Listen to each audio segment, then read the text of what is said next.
Good morning नहीं, good afternoon. खुश रहो, स्वस्थ रहो, सभी को एक एक मोला आशीर्वाद।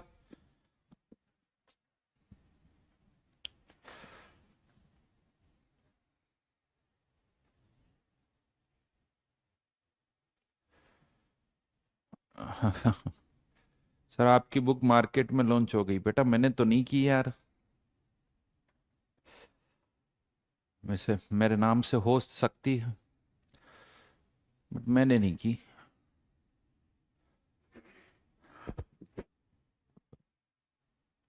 Very good evening, very good evening. क्या था भाई, होमवर्क क्या था?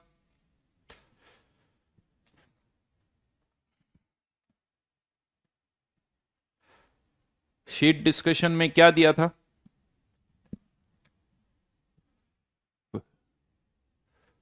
52 से 75।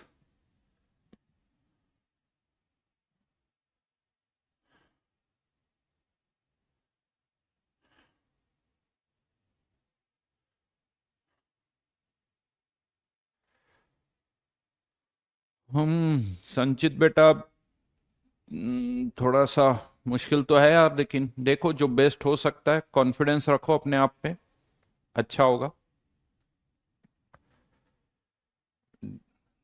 बस जितना कर सकते हो मैक्सिमम करने की कोशिश करो, है ना।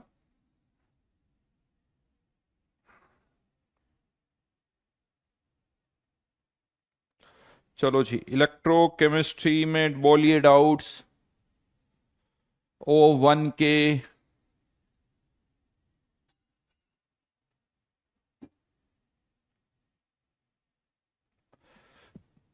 52 से 75।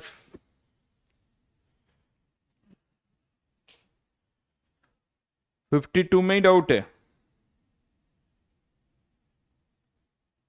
अगर कैथोड को बाहर निकाल देंगे तो बेटा कुछ भी नहीं होने वाला है, करंट ही फ्लो नहीं करेगी।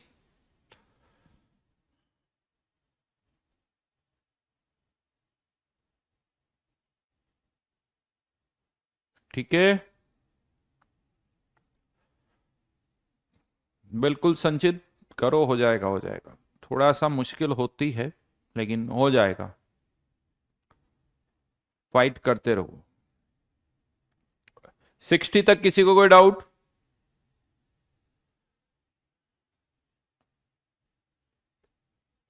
51 का आंसर ABD क्यों होगा बेटा?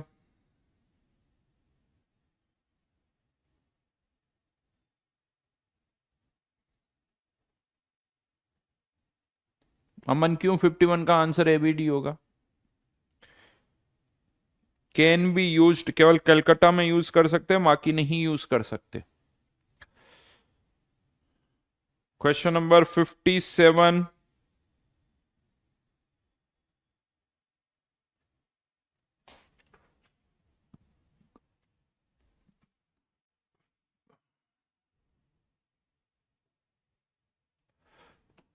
क्वेश्चन नंबर 57 में equivalence of charge 9.65 ampere, 10 minutes, 60 seconds, 96,500, इतने ही इक्विवेलेंट्स मेटल के भी होंगे।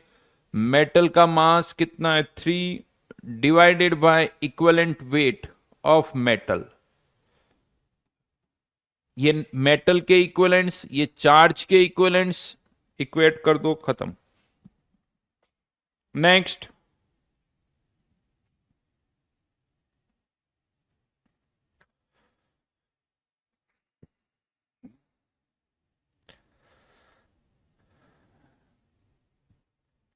बेटा 56 कौन पूछ रहा है? कौशल, क्या प्रॉब्लम हो गई? 56 में डायरेक्ट फॉर्मूला लगाना है यार। Z की वैल्यू दे रखी है, उसको इक्वेट करना है, उसमें कौन सा डाउट आ गया है कौशल?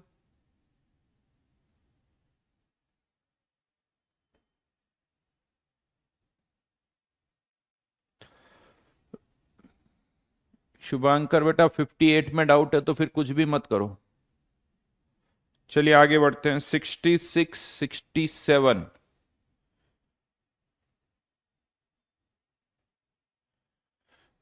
क्वेश्चन नंबर 66 में ऑक्सीजन और सिल्वर दोनों के इक्विवेलेंट्स को बराबर करना है। करो, खुद हो जाएगा।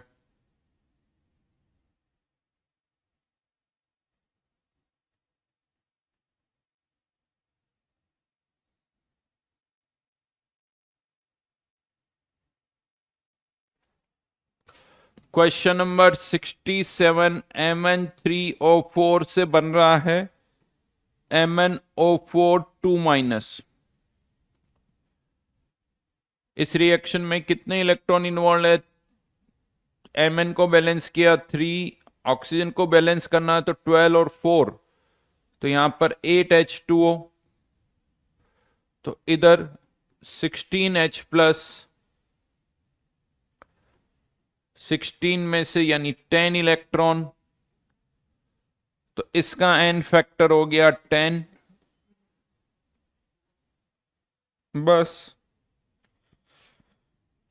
बेटा थोड़े से सॉल्यूशन देख लो, यहां पूछने से कोई मतलब नहीं है।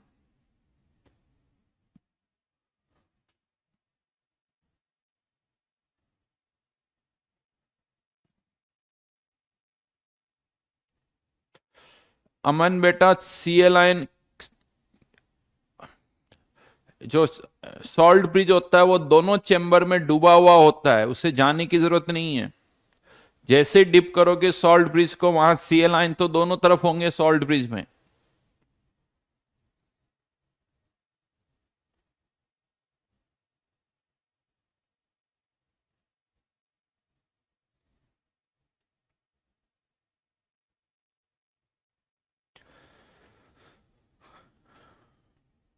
क्वेश्चन नंबर 73, CH4 किस में कन्वर्ट हो रहा है? CO3 2 माइनस में। अगर इसका एन फैक्टर निकाले तो ये एन फैक्टर कितना आ रहा है? 8, -4 से +4, एन फैक्टर इसका 8 आ गया।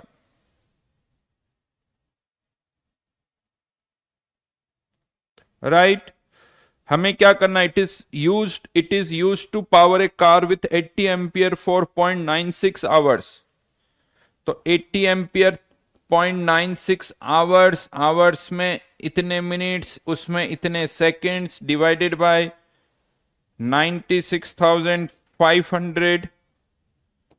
ये क्या हो गए? Equivalents of charge. इतने ही इक्विवेलेंट्स किसके होंगे? CH4 के। तो CH4 के मोल्स इंटू CH4 का एन फैक्टर। हर जगह इक्विवेलेंट्स को इक्वेट करना है। इक्विवेलेंट्स ऑफ चार्ज, ये इक्विवेलेंट्स किससे प्रोड्यूस हो रहे हैं? CH4 से। तो CH4 के क्या आ गए? इक्विवेलेंट्स। CH4 के मोल्स, उसका वॉल्यूम चाहिए तो 22.4 से मल्टीप्लाई कर दो। 1 एटमॉस्फेयर 273 पर, तो मोल्स आ गए, इसको मल्टीप्लाई कर दो, खत्म।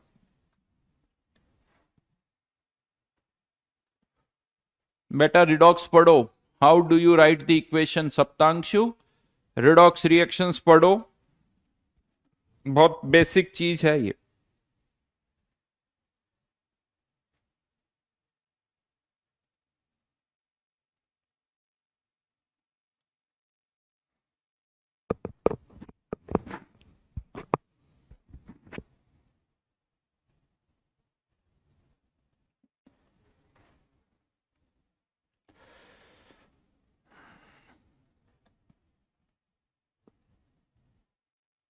सम्यक 70 का आंसर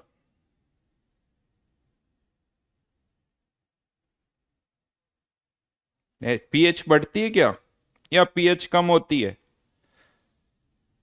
कॉपर सल्फेट का इलेक्ट्रोलाइसिस करने पर OH आयन डिपॉजिट होंगे, तो H प्लस आयन बढ़ेंगे, H प्लस आयन बढ़ेंगे तो पीएच कम होगी। अरे सॉल्यूशन देख के थोड़ा तो डिसाइड कर लिया करो यार। हम्म,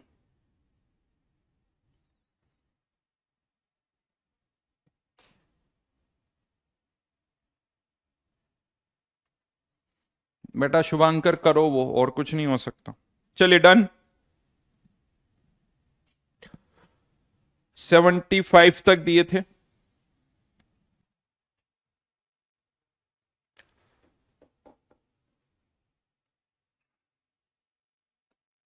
S1 पर आ जाइए, S1 पर आ जाइए। 43 से 52,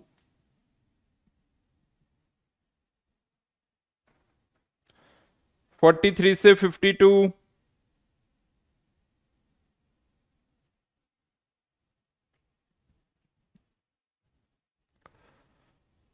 अमन यही होगा जो लिखा है, बताइए 43 से 52 में कोई डाउट? 46,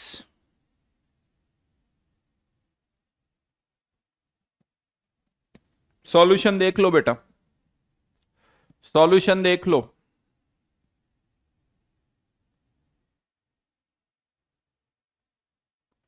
उससे ज्यादा कुछ सिंप्लीफाई नहीं हो सकता।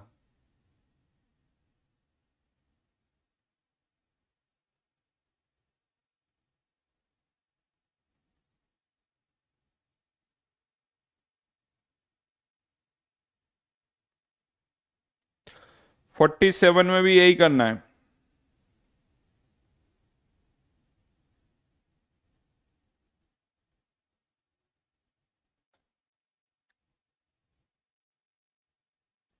देन उसके बाद 51 क्वेश्चन में दे रखा है कि निकल डिपॉजिट हो रहा है, तो वो निकल हो रहा है समवेक। मैंने क्या कहा था, अगर आपसे पूछा जाए कौन डिपॉजिट हो रहा है तो अलग बात है, जब क्वेश्चन में कहा जा रहा है कि बताओ कितना निकल डिपॉजिट होगा, बात ही खत्म।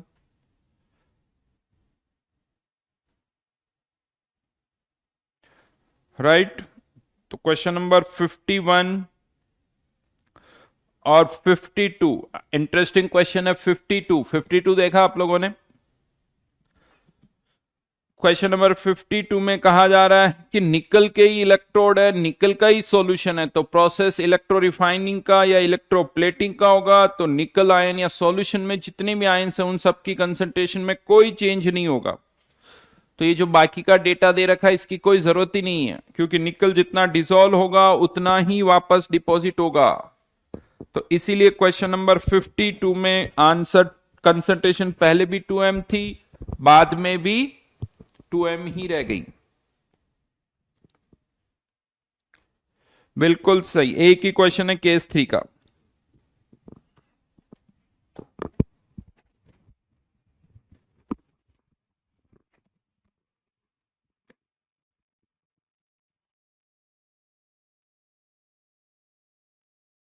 ओके दिव्यांश, देखो बेटा, जो हम क्लास में पढ़ते हैं ना उससे O1 के S1 के 80% से ज्यादा क्वेश्चन आप बहुत आसानी से कर सकते हो।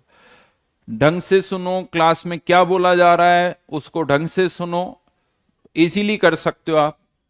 थोड़ी बहुत इश्यू है, सॉल्यूशन देख लो, इससे ज्यादा और कुछ नहीं, मेरी कोई जरूरत नहीं है। हाँ, मेरी जरूरत पड़ेगी जब आप O2, S2, जेई एडवांस इनके क्वेश्चंस में आप आते हो। बाकी ये S1, O1 यानी 80% से ज्यादा क्वेश्चन में तो मेरी कोई जरूरत नहीं पड़ेगी आपको। ढंग से पढ़ो, देखो क्या पढ़ा है सर ने, मैंने हर एक चीज बताई हुई है, तुम वही पूछ रहे हो क्या बताऊं इसमें।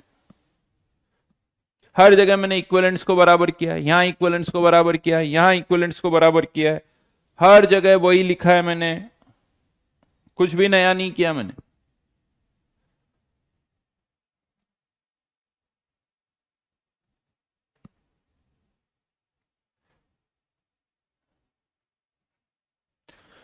तो लास्ट क्लास में मैं आपको I think lead storage batteries बता रहा था, और लेड स्टोरेज बैटरी की रिएक्शन मैंने लिखवा दी थी, और ये कहा था कि जैसे जैसे रिएक्शन होगी लेड जो है एक प्लेट पर लेड का ऑक्सीडेशन होगा, एक प्लेट पर लेड का रिडक्शन होगा, पीबी 0 से +2 में, यानी दोनों ही प्लेट पर धीरे धीरे PbSO4 डिपॉजिट होता जाएगा, PbSO4 डिपॉजिट होता जाएगा, और सॉल्यूशन में H2SO4 की कंसेंट्रेशन कम होती जाएगी, सॉल्यूशन में वाटर बढ़ता जाएगा, तो धीरे धीरे वो सॉल्यूशन डाइल्यूट होता जाएगा। और जनरली जो सॉल्यूशन रखा जाता है वो 38% पे रखा जाता है, और जैसे जैसे उसकी कंसंट्रेशन कम होते होते वो 20% के आसपास आती, तो हम कहते हैं कि उन्हें नॉर्मली होता है कि हाँ अब इस सेल को रिचार्ज कर लेना चाहिए, तो उसको फिर से रिचार्ज कर लिया जाता है। यस, इस सेल का जो सेल पोटेंशियल है, क्योंकि जो सेल रिएक्शन है उसमें H+ भी इन्वॉल्व है, सल्फेट आयन भी इन्वॉल्व है, तो जो सेल पोटेंशियल है वो H+ और सल्फेट आयन की कंसंट्रेशन पर भी डिपेंड करता है। इसलिए बहुत ज्यादा कंसंट्रेशन में चेंज होने पर सेल पोटेंशियल में भी चेंज हो सकता है, राइट। तो ये मैंने डिस्चार्ज वाली रिएक्शन आपको लिखवाई थी। जब चार्जिंग हम करते हैं तो यही जो रिएक्शन है वो रिवर्स हो जाती है। तो आपको बहुत अच्छी तरह से रिएक्शंस पता होनी चाहिए कि सेल रिएक्शन क्या है, वो रटी हुई होनी चाहिए। एक सिंगल सेल का जो सेल पोटेंशियल होता है वो 2 वोल्ट के बराबर होता है। तो इस तरह से आप मल्टीपल सेल से एक दूसरे से कनेक्ट कर सकते हो। एनसीईआरटी से ढंग से पढ़ लेना इस चीज को। लास्ट एक और सेल है, सेकेंडरी सेल की ही बात कर रहा हूं, एक और सेकेंडरी सेल, बट वो बहुत कम हम यूज करते हैं। Nickel cadmium cell, nickel cadmium cell secondary cell ही है ये भी, जहां पर हम कैडमियम और निकल को यूज करते हैं। इसका डायग्राम बड़ा कॉम्प्लिकेटेड है, तो डायग्राम तो हम नहीं बना रहे, एनसीईआरटी से देख सकते हो। बस इसमें से इतना याद रखना कि इसमें निकल जो है वो +3 से +2 में जाता है। मतलब ये निकल का हो गया रिडक्शन, और कैडमियम जो है 0 से +2 में जाता है। तो ये कैडमियम का हो गया ऑक्सीडेशन। तो ये रिएक्शंस यहां पर होती है।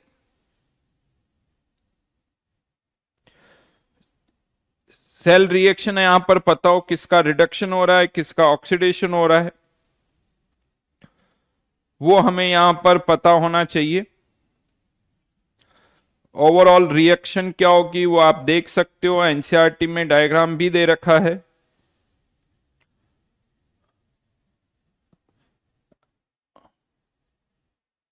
बहुत बढ़िया। तो इसका डायग्राम आप एनसीईआरटी से देख लेना। निकल कैडमियम सेल, बट ये काफी एक्सपेंसिव होता है, इसीलिए इसको इतना ज्यादा यूज नहीं किया जा पाता। बट इसकी जो लाइफ होती है वो लेड स्टोरेज सेल से ज्यादा होती है। इसकी जो लाइफ होती है वो लेड स्टोरेज सेल से ज्यादा होती है। देन इसी में एक, ये तो हो गया निकल कैडमियम, यानी 2 प्राइमरी और 2 सेकेंडरी सेल। 2 प्राइमरी और 2 सेकेंडरी सेल हम डिस्कस कर चुके हैं। इसके बाद अब एक और सेल में डिस्कस कर रहा हूं जिसे कहा जाता है फ्यूल सेल। ये ना प्राइमरी है ना सेकेंडरी है, और आज की डेट में इनकी काफी बातें होती रहती है, फ्यूल सेल की बातें। हाइड्रोजन फ्यूल सेल ये हम बात करते रहते हैं। हाइड्रोजन पावर्ड जो कार्स होती है उसमें ये फ्यूल सेल ही यूज होते हैं। तो ये फ्यूल सेल जो है ये ना प्राइमरी में आते हैं ना सेकेंडरी में आते हैं। तो क्या होता है ये फ्यूल सेल, उसको समझते हैं। हाइड्रोजन फ्यूल सेल की मैं यहां पर बात कर रहा हूं। हाइड्रोजन फ्यूल सेल में क्या होता है, इस तरह से यू मान सकते हो कि एक बड़ा सा चेंबर होता है, ये उसमें इलेक्ट्रोड्स है, ग्रेफाइट के इलेक्ट्रोड्स होते हैं, और यहां पर पानी भर दिया जाता है। इसको आप ऐसे समझो, ये जो डायग्राम मैंने बनाया ना ये क्रॉस सेक्शनल व्यू है।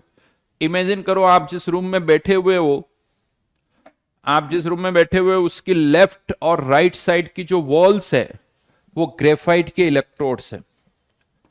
ग्रेफाइट के इलेक्ट्रोड्स है, पूरी की पूरी दीवार वो ग्रेफाइट के इलेक्ट्रोड्स है, ठीक है। यानी आपके लेफ्ट साइड की वॉल भी पूरी इलेक्ट्रोड है, राइट हैंड साइड की वॉल भी पूरी इलेक्ट्रोड है, और इस पूरे कमरे में, जिस कमरे में आप बैठे हुए उसमें पानी भरा हुआ है। अब इन इलेक्ट्रोड्स पर जो वॉल्स है, बाहर से एक इलेक्ट्रोड पर कंटिन्यूसली हाइड्रोजन गैस पास की जाती है और दूसरे इलेक्ट्रोड पर कंटिन्यूसली ऑक्सीजन गैस पास की जाती है। एक पर कंटिन्यूसली हाइड्रोजन, दूसरे पर कंटिन्यूसली ऑक्सीजन गैस पास की जाती है। ये इलेक्ट्रोड्स क्या करते हैं, हाइड्रोजन और ऑक्सीजन को एब्सॉर्ब कर लेते हैं। हाँ, सांस नहीं ले पा रहे हो ना, थोड़ी देर रोक के रखो, अभी खाली करता हूं मैं। तो ये हाइड्रोजन और ऑक्सीजन ये जो ग्रेफाइट के इलेक्ट्रोड्स है इसको एब्जॉर्ब कर लेते हैं, और एब्जॉर्ब करने के बाद हाइड्रोजन वाले इलेक्ट्रोड पर हाइड्रोजन का ऑक्सीडेशन हो जाता है। जब ऑक्सीडेशन होता है तो ये इलेक्ट्रॉन्स तो यहीं रह जाते हैं, और H प्लस आयन इस सॉल्यूशन में डिसॉल्व हो जाते हैं। H प्लस आयन सॉल्यूशन में डिसॉल्व हो जाते हैं, और इस इलेक्ट्रोड पर नेगेटिव चार्ज आ जाता है, मतलब ये क्या बन जाता है हमारा एनोड। दूसरे वाले इलेक्ट्रोड्स पर ऑक्सीजन का रिडक्शन हो जाता है, और ऑक्सीजन का रिडक्शन होके क्या बनता है OH माइनस। ये रिएक्शन ऑलरेडी बहुत बार हम पहले भी लिख चुके हैं। Twice H2O plus 4 electron, oxygen का क्या हो गया रिडक्शन, और इस एंड पर क्या प्रोड्यूस होते हैं OH माइनस।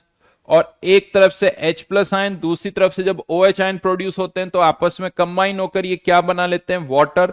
तो अल्टीमेटली इस चेंबर में वाटर प्रोड्यूस हो जाता है, जिसको हम यहां से बाहर निकाल देते हैं। और इस रिएक्शन को थोड़ा फास्ट अप करने के लिए इसमें थोड़ा सा बेस डाल दिया जाता है, KOH या NaOH डाल दिया जाता है, जिससे ये जो रिडक्शन ऑक्सीडेशन की रिएक्शन है ये थोड़ी और स्पीड अप हो जाती है।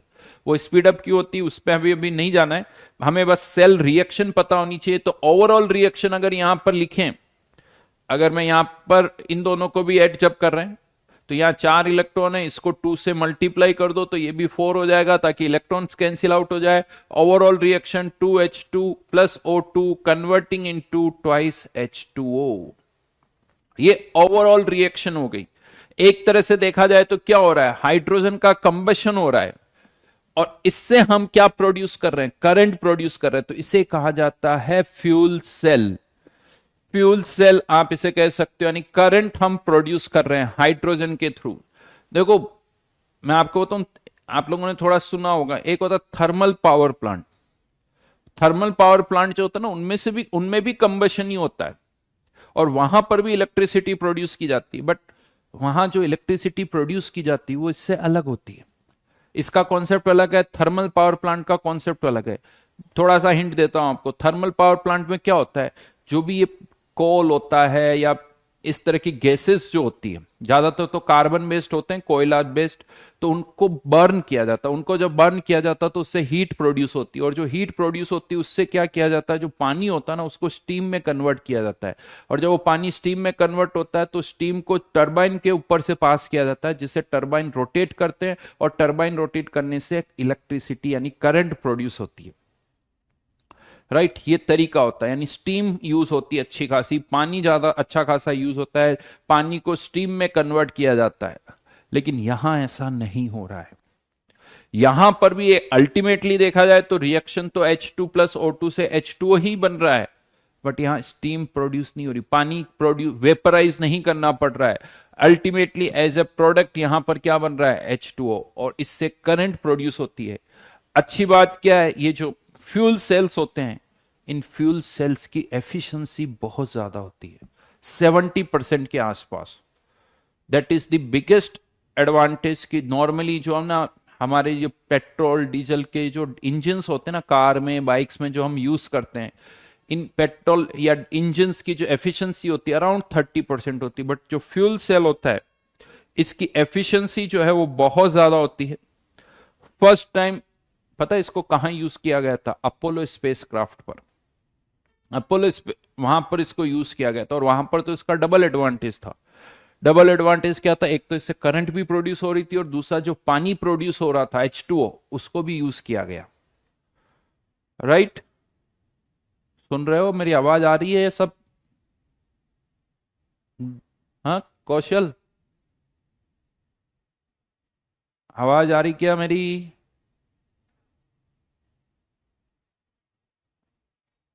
बस, अरे भाई जगे हुए हो, सो गए, या क्या बोलूं अभी?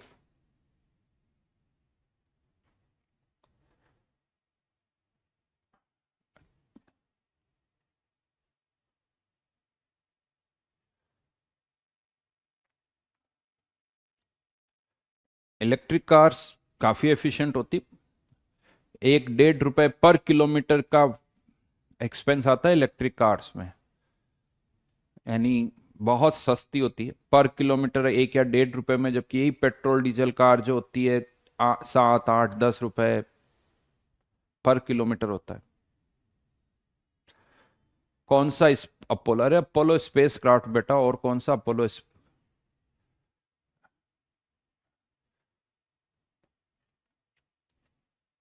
राइट। तो दिस इज फ्यूल सेल, ये पढ़ लेना।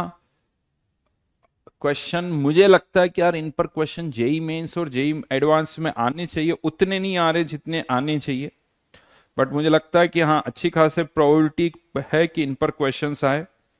तो ये एनसीईआरटी से अच्छी तरह से पढ़ लेना। इसे आप ग्रीन फ्यूल भी बोलते हो क्योंकि इसमें कोई भी, कहते हैं ना, ग्रीन हाउस इफेक्ट वाली गैसेस प्रोड्यूस नहीं होती है, सिंपली H2O प्रोड्यूस हो रहा है, कोई CO2 प्रोड्यूस नहीं होता है। तो ये भी इसका एक एडवांटेज है। लिखा हुआ है, अगर आप एनसीईआरटी पढ़ोगे तो one of the most successful fuel cells use uses the reaction of hydrogen with oxygen to form water.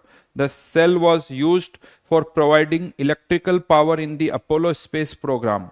The water vapors produced during the reaction were condensed and added to the drinking water supply of the astronauts. ये general पढ़ लेना। हाँ, इसमें कुछ catalyst भी use करते हैं। Catalyst like finely divided platinum और palladium metals are incorporated into the electrodes for increasing the rate of electrode reactions. The electrode reactions are given below. और फर्दर आगे पढ़ोगे तो cell runs continuously as long as reactants are supplied. हाँ, ये ना primary है ना secondary है, जब तक इधर से हाइड्रोजन इधर से ऑक्सीजन गैस पास करते रहोगे ये सेल आपको करंट देता रहेगा।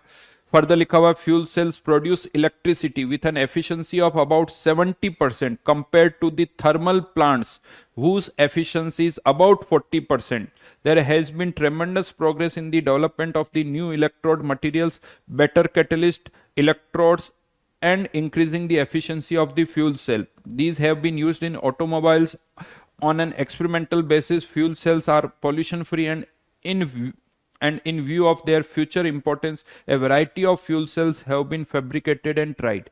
यानी जरूरी नहीं कि हाइड्रोजन यूज करें, मीथेन गैस भी यूज कर सकते हैं एज अ फ्यूल सेल। और ध्यान रखना, फ्यूल सेल की या इनमें से किसी भी सेल की एफिशिएंसी निकालनी हो तो delta G upon delta H into 100, क्योंकि जो वर्क मिल रहा है वो एक तरह का नॉन पीवी वर्क है। तो कितना नॉन पीवी वर्क मिलेगा इस सेल से? देखो, हाइड्रोजन और ऑक्सीजन की कंबशन से तो बहुत सारी रिएक्शन, बहुत सारी हीट प्रोड्यूस होगी, बट नॉन पीवी वर्क किसके बराबर होगा? डेल्टा जी के बराबर। तो वो आप यहां से फाइंड आउट कर सकते हो।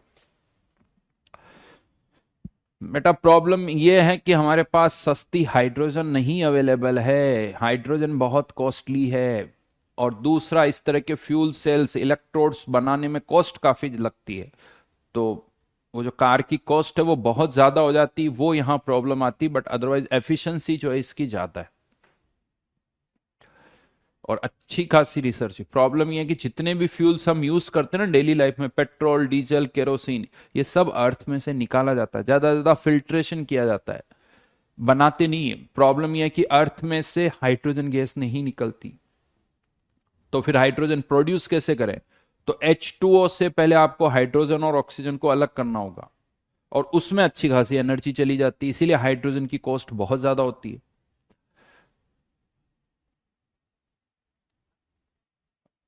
तो यहां पर ये प्रॉब्लम आती है। तो this is about cells and batteries, वो हमने डिस्कस किया। नेक्स्ट पार्ट पर आते हैं इस चैप्टर के, which is conductance and conductivity.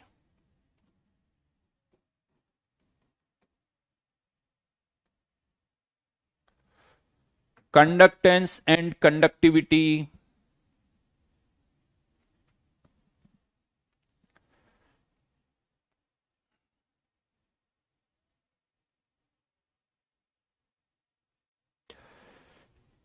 Pranav बन नहीं रहा है, सुनना वापस। पोटेशियम हाइड्रोक्साइड थोड़ा सा डाल दिया जाता है जो कैटेलिस्ट वाला काम करता है। बन नहीं रहा है, बनेगा कैसे? पोटेशियम कहां से आ रहा है? अरविंद बेटा, सोलर एनर्जी से भी लिए, सोलर पैनल्स लगाने होते हैं, और सोलर पैनल्स भी सस्ते नहीं आते। सोलर पैनल्स, सोलर एनर्जी भी, उसकी भी कॉस्ट होती है।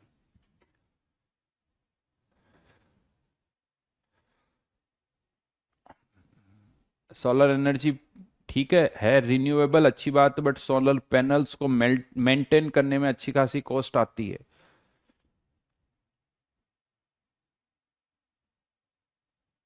हाँ, कोरोजन एनसीईआरटी से आप खुद पढ़ लेना, उसमें ऐसा कुछ है नहीं, वो आप खुद पढ़ सकते हो। Conductance and conductivity. देखिए कंडक्टेंस की क्या डेफिनेशन है, तो बेसिकली आप यूं बोल सकते हो in short, it is the inverse of resistance. जिसकी रेजिस्टेंस पावर ज्यादा है उसकी कंडक्टेंस कम है, जिसकी रेजिस्टेंस पावर कम है उसकी कंडक्टिंग पावर ज्यादा है। जैसे आप रेजिस्टेंस की डेफिनेशन देते हो ना कि resistance to flow of charge, that is resistance, तो उसी तरह से कंडक्टिविटी उसका उल्टा है। कंडक्टेंस या कंडक्ट यूं कह दो कंडक्टेंस जो चार्ज के फ्लो को सपोर्ट करता है, फैसिलिटेट्स करता है। यानी डेफिनेशन वाइज अगर मैं बात करूं, property of the substance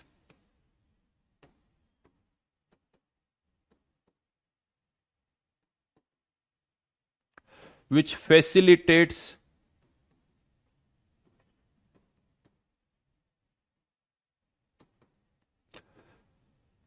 flow of charge,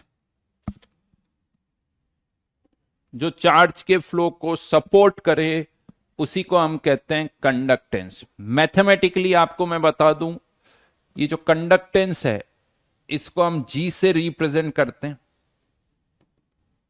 conductance it is जी से रिप्रेजेंट किया जाता है इक्वल टू 1/r, जहां पर r जो है वो आइडियल गैस कांस्टेंट नहीं है, it is resistance, it is resistance. और अगर कोई पूछे what is the unit of conductance, तो यस ओम इनवर्स आप कह सकते हो।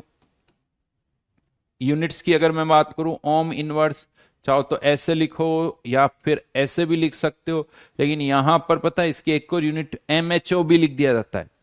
वैसे ये इनवर्स नहीं रिवर्स हो गया वैसे तो, but MHO ohm inverse.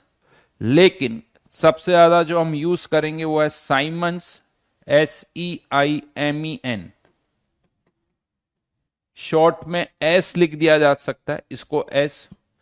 That is ये एक यूनिट है, कह सकते हो कंडक्टेंस की यूनिट है साइमंस, और इन सब की वैल्यू बराबर है, यूनिट कोई सी भी लगा सकते हो आप। 1 ओम इक्वल्स टू 1 साइमंस, राइट। तो this is conductance mathematically 1/r।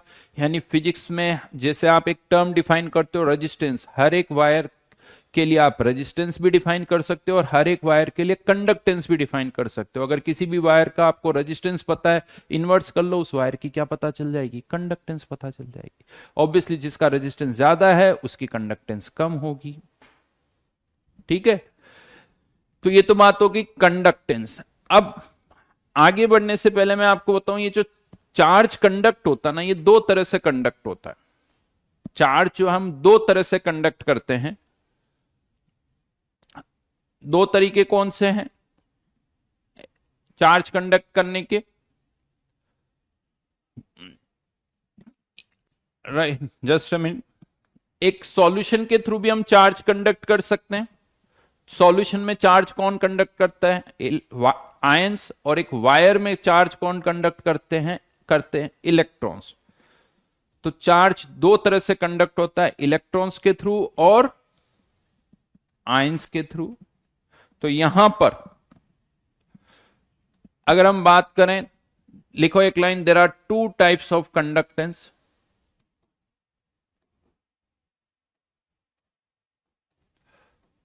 और इनमें डिफरेंस हमें पता होना चाहिए।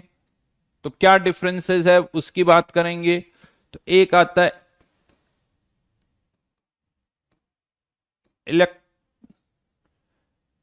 मेटेलिक कंडक्टेंस,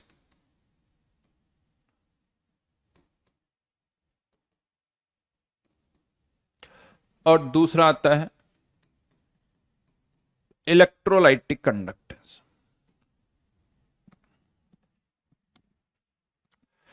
अभी बेटा लास्ट लेक्चर नहीं है, अभी बहुत टाइम लगेगा। Metallic conductance and electrolytic conductance. Metallic conductance, charge carriers are electrons,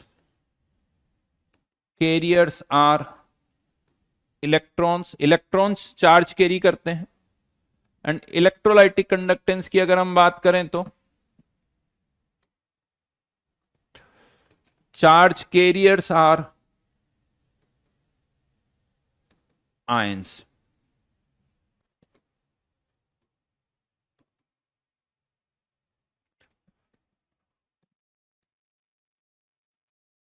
right, then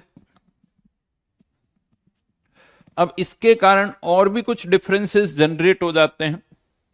जैसे आप वायर को किसी भी मेटल का यूज करो, इलेक्ट्रॉन तो सब में सेम होते हैं, तो चार्ज कैरियर्स हमेशा इलेक्ट्रॉन्स ही होते हैं।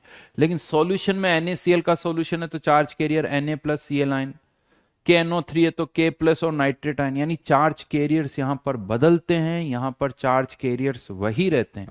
तो charge carriers are electrons always, but charge carriers, that is ions,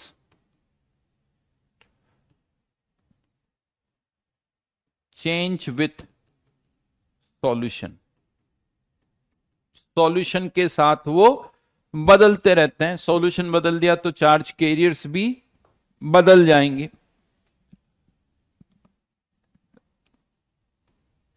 third one,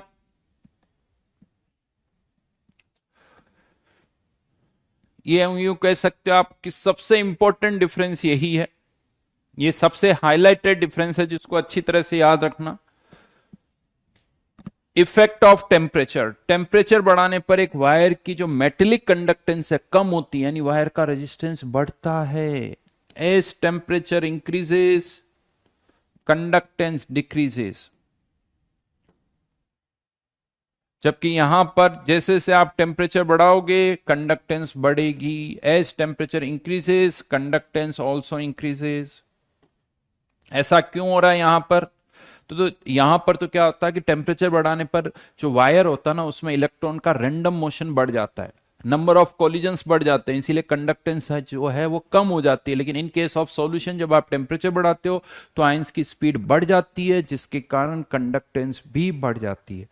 तो जो सबसे इंपॉर्टेंट डिफरेंस है वो यही है। टेम्परेचर का इफेक्ट क्या होगा, यहां और यहां दोनों जगह टेम्परेचर का इफेक्ट आपको पता होना चाहिए। बाकी तो देखो बेसिक डिफरेंस है, यहां एक जगह इलेक्ट्रॉन चार्ज कैरी कर रहे हैं, दूसरी जगह आयंस चार्ज कैरी कर रहे हैं, तो एक बेसिक डिफरेंस है। बट मेनली जो क्वेश्चन आएंगे वो टेम्परेचर पर ही आएंगे। नाउ ये तो बात होगी कि दो तरह की कंडक्टेंस है, लेकिन अब इस चैप्टर में जो हमारा डिस्कशन होगा वो केवल इलेक्ट्रोलाइटिक कंडक्टेंस पर ही होगा। यानी मेनली हम जो यहां पर बात करेंगे वो इलेक्ट्रोलाइटिक कंडक्टेंस की बात करेंगे। मेटेलिक कंडक्टेंस की आप बात जो करते हो वो फिजिक्स में करते हो, हम यहां पर जो बात करने वाले हैं वो इलेक्ट्रोलाइटिक कंडक्टेंस की ही बात करेंगे। ठीक है, कंडक्टेंस क्या होती है ये हम ऑलरेडी डिस्कस कर चुके हैं। तो अब चलिए इससे आगे बढ़ते हैं। नेक्स्ट डेफिनेशन पर मैं आ रहा हूं after conductance. Second definition is conductivity.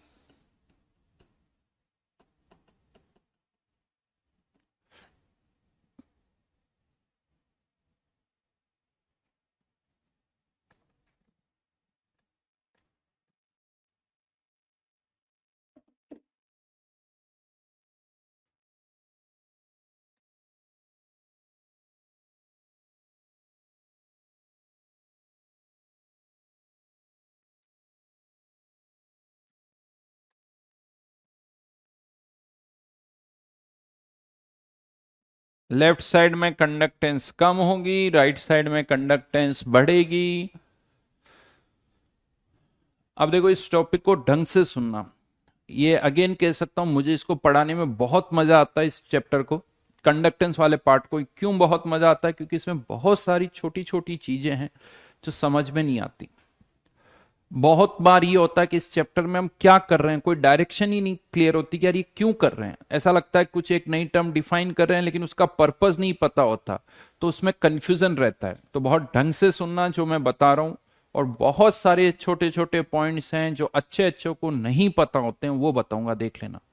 ये अलग बात है कि बहुत बार क्या होता है एग्जाम में फॉर्मूले पर क्वेश्चन आते हैं, फॉर्मूला लिख लो, फॉर्मूले से क्वेश्चन सॉल्व हो जाते हैं, लेकिन बहुत सारी बेसिक चीजें मिसिंग होती है, सीरियसली बता रहा हूं। चलिए बात करते हैं कंडक्टिविटी की। तो कंडक्टिविटी, एक तो इसको पता है किससे रिप्रेजेंट किया जाता है? ऐसे दिखने में तो ये के ही दिख रहा है, बट इसको बोला जाता है kappa. This is known as kappa. जैसे होता है अल्फा बीटा गामा, उसी तरह से एक और टर्म है कप्पा। क्या होती है ये कंडक्टिविटी? तो अगेन मैथमेटिकली अगर मैं बात करूं तो conductivity is inverse of resistivity. ये भी कह सकते हो रजिस्टिविटी का इनवर्स है, सिंपली, बिल्कुल। तो it is inverse of resistivity. अब एक वायर के लिए अगर मैं बात करूं तो हम सबको पता है एक वायर के लिए रेजिस्टेंस जो होता है वो उसकी लेंथ के डायरेक्टली प्रोपोर्शनल होता है और एरिया के इनवर्सली प्रोपोर्शनल होता है। और यहां पर एक प्रोपोर्शनलिटी कांस्टेंट हम इंट्रोड्यूस कर देते हैं और इसी प्रोपोर्शनलिटी कांस्टेंट को हम क्या बोलते हैं? रेजिस्टिविटी। सबको पता ही है, लिख देता हूं। और यहां पर रेजिस्टिविटी या स्पेसिफिक रेजिस्टेंस भी बोला जाता है इसको, स्पेसिफिक रेजिस्टेंस।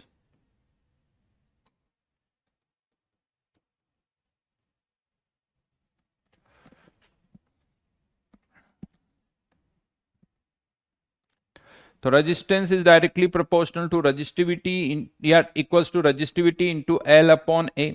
और इसी को अगर मैं रीअरेंज कर दूं तो 1/ρ 1/r इंटू एल अपॉन ए। 1/ρ को क्या लिखा जा सकता है? Conductivity which is kappa. 1/r को क्या लिख सकता हूं? कंडक्टेंस इंटू एल अपॉन ए। कुछ नया नहीं है, देखो फॉर्मूला ये ऑलरेडी आपको पता ही था। वायर के लिए जो आप फॉर्मूला लिखते हो उसी को मैंने इस तरह से लिख दिया, तो कोई नया फॉर्मूला नहीं है। बस रेजिस्टेंस का उल्टा कंडक्टेंस, रेजिस्टिविटी का उल्टा कंडक्टिविटी। तो यहां पर फॉर्मूला जो है कंडक्टेंस और कंडक्टिविटी की टर्म में आ गया, बस इतना सा चेंज हुआ।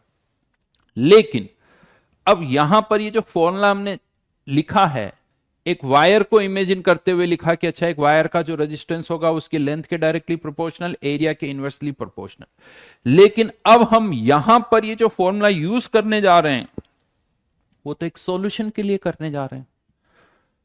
तो एक वायर के लिए जब तक ये फॉर्मूला था तब तक तो कोई प्रॉब्लम नहीं थी, लेंथ, वायर की लेंथ, वायर का क्रॉस सेक्शनल एरिया सब समझ में आ रहा है। लेकिन अब बात आती है एक सॉल्यूशन के लिए, जब आप इस फॉर्मूले को यूज करते हो तो एक सॉल्यूशन की लेंथ और सॉल्यूशन का एरिया, इसका क्या मतलब होगा?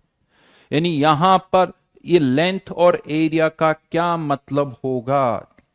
लेट से ये कंटेनर है जिसमें ये दो इलेक्ट्रोड्स लगे हुए हैं और इन दो इलेक्ट्रोड्स के बीच में आप क्या पास कर रहे हो? करंट। ये दो इलेक्ट्रोड्स है जिसके बीच में हम करंट पास कर रहे हैं। तो अब क्वेश्चन ये आता है कि यहां पर लेंथ का क्या मतलब हुआ, एरिया का क्या मतलब हुआ? What is length, what is area? बता सकते हो इस डायग्राम में लेंथ क्या है, एरिया क्या है? एक वायर के लिए तो देखो सबको पता है, बट इस इलेक्ट्रोलाइटिक सेल में लेंथ और एरिया का क्या मतलब होगा?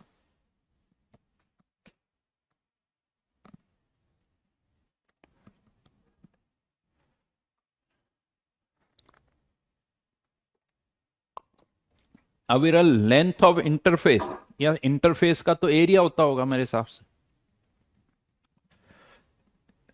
इंटरफेस का तो एरिया होता है ना।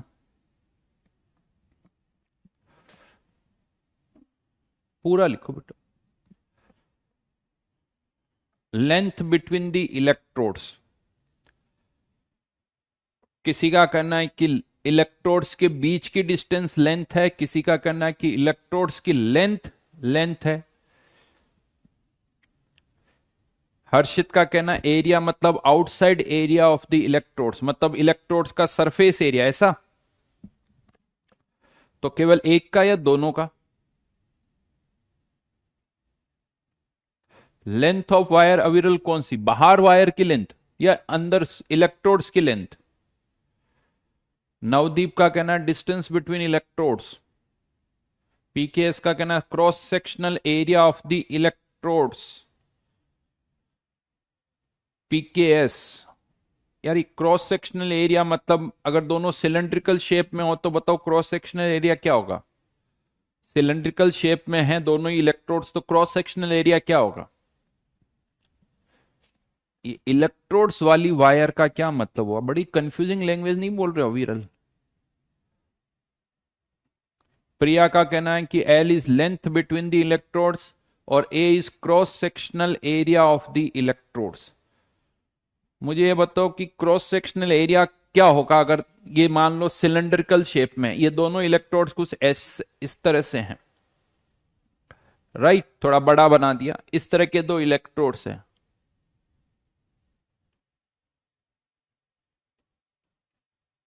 अब बताओ इनका क्रॉस सेक्शनल एरिया क्या होगा।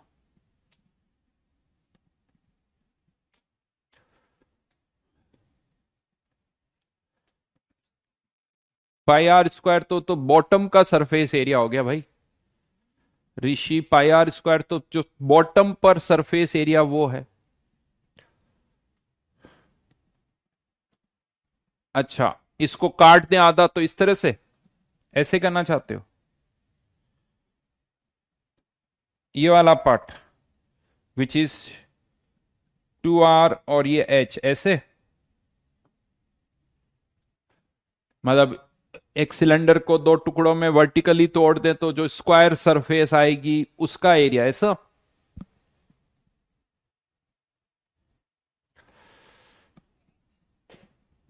बोलो बोलो। वंश कह रहा है ऐसे ही।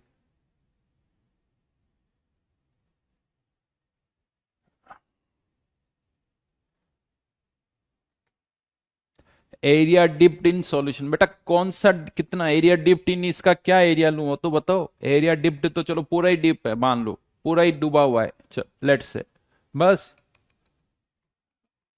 अब बताओ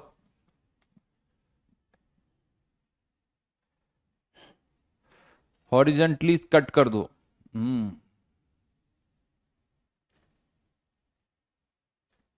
एनसीईआरटी में एरिया के बारे में इतना ही बताया गया है, तभी तो बेटा मैं बताऊंगा ना। अभी पहले पूछ तो लूं तुम्हें कितना आता है। नहीं,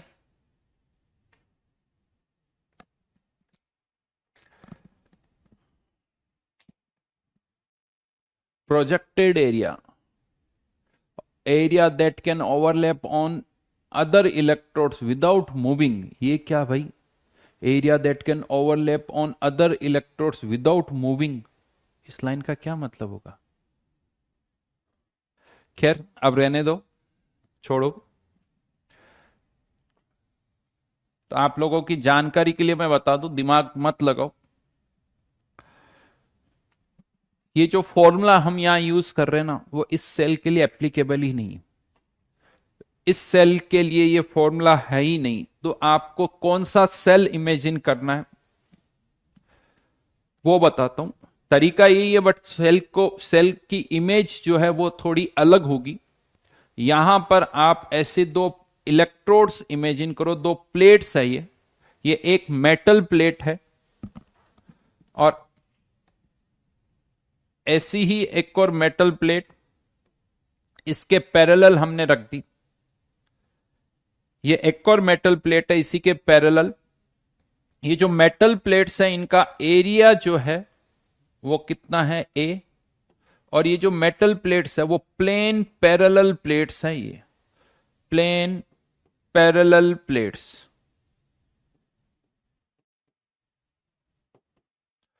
और इन दोनों प्लेट्स के बीच का डिस्टेंस कितना है L। इन दोनों प्लेट्स के बीच की डिस्टेंस कितनी है L। हाँ, कुछ हद तक शायद कैपेसिटर टाइप्स आप बोल सकते हो। तो ये दो प्लेट्स हैं, दो पैरेलल प्लेट्स। इमेजिन करो आप जिस रूम में बैठे हुए हो, आपकी लेफ्ट वॉल और राइट वॉल, उन पूरे को आप इलेक्ट्रोड्स की तरह इमेजिन करो, पूरे को इलेक्ट्रोड्स यानी मेटल प्लेट्स की तरह इमेजिन करो। और इन दोनों प्लेट्स के बीच की जो डिस्टेंस है वो है L, और इन प्लेट्स का जो एरिया है दोनों का बराबर होना चाहिए। इसका भी एरिया ए है, इसका भी एरिया ए ही है, तो ये जो एरिया है वो है ए। और जो सॉल्यूशन यहां पर भरा जाता है वो सॉल्यूशन इन दोनों प्लेट्स के बीच में भरा जाता है। इन दोनों प्लेट्स के बीच में सॉल्यूशन भर दिया जाता है, बाहर नहीं, इन दोनों प्लेट्स के बीच में ही होता है। यानी ए इंटू एल जो है, एरिया इंटू एल, इसे आप कह सकते हो volume of solution. Volume of solution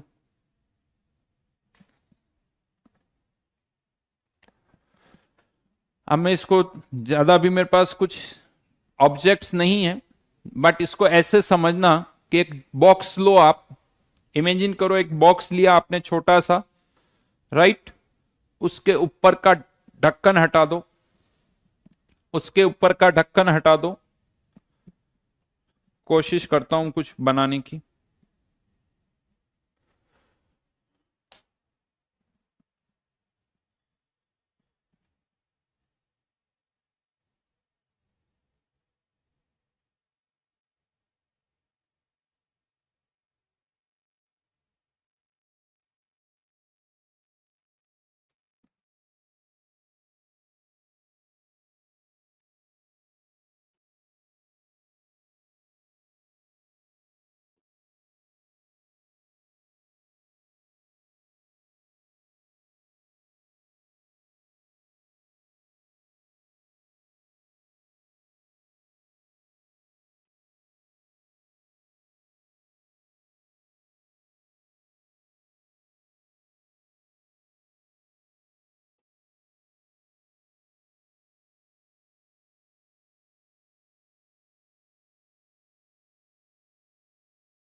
ये एक बॉक्स है और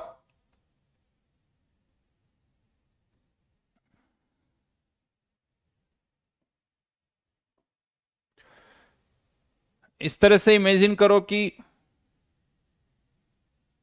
इसके जो दोनों एंड्स है ना,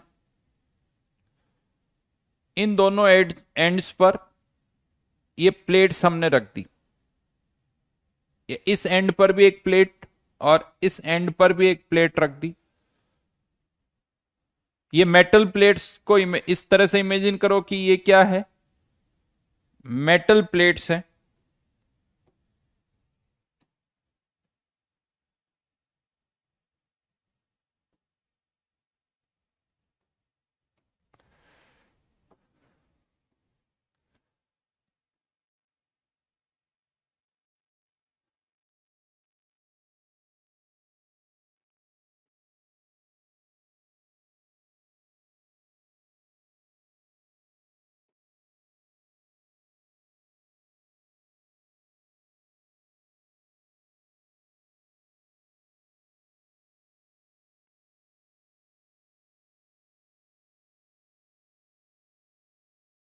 बहुत है,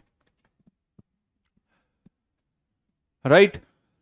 और सॉल्यूशन जो भरा हुआ है वो इन दोनों प्लेट्स के बीच में भरा हुआ है साहब, और हमेशा पूरा भरा होगा, हमेशा पूरा भरा होगा ये सॉल्यूशन।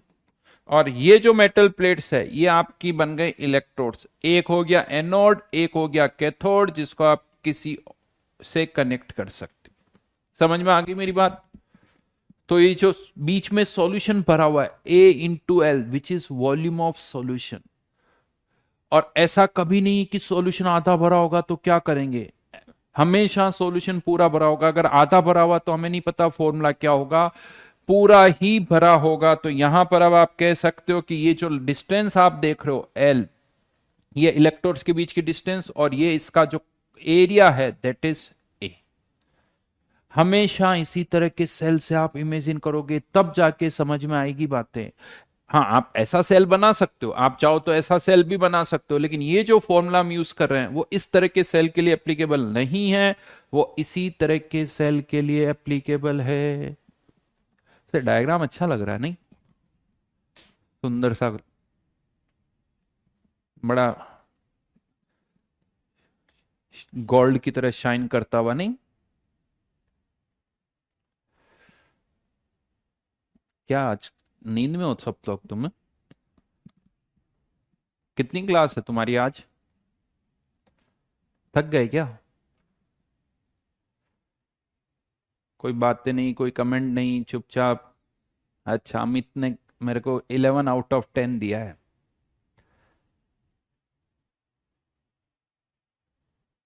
अच्छा, पिकासो की पेंटिंग से ज्यादा अच्छा लग रहा है। हम्म।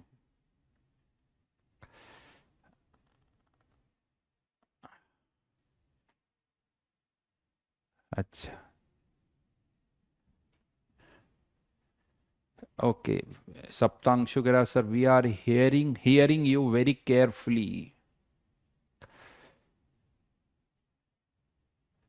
आज आईओसी की क्लास नहीं है, छुट्टी। अब मैं अनय कह रहा स्कूल में एग्जाम शुरू हो गए।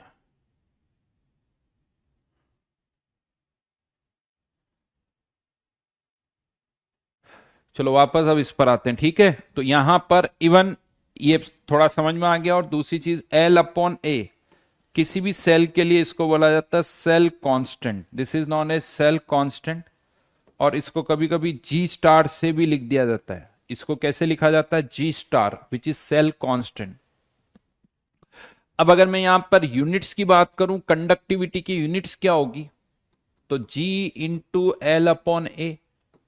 तो कंडक्टेंस की यूनिट तो हम वही साइमंस ज्यादातर यूज करते हैं, एस यानी साइमंस। लेंथ और एरिया को आप सेंटीमीटर में भी पुट कर सकते हो, मीटर में भी पुट कर सकते हो। तो अगर सेंटीमीटर में पुट करो तो साइमंस सेंटीमीटर इनवर्स या साइमंस मीटर इनवर्स। ये दो यूनिट्स हो गई। इस चैप्टर में यूनिट्स को ढंग से समझना अच्छी तरह से। तो कंडक्टेंस की यूनिट तो साइमंस, और कंडक्टिविटी की यूनिट साइमंस सेंटीमीटर इनवर्स या साइमंस मीटर इनवर्स।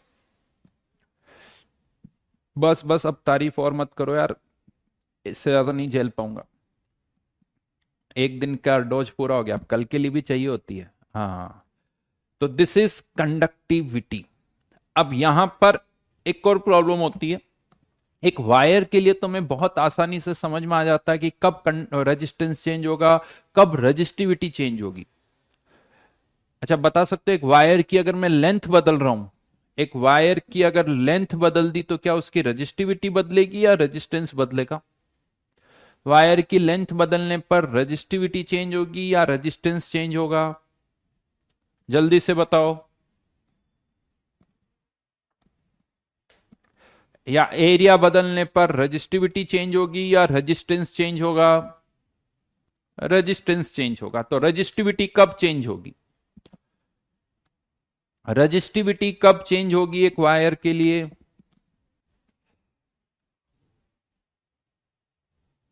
बिल्कुल सही।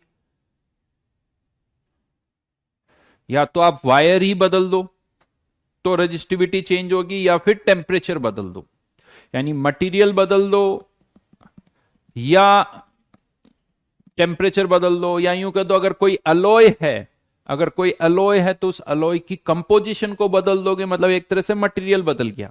अलॉय की कंपोजिशन को बदलना मतलब मटेरियल बदलने के बराबर ही हो गया।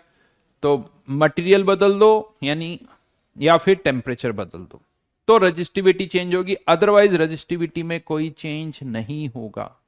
राइट? कह सकता हूं ये?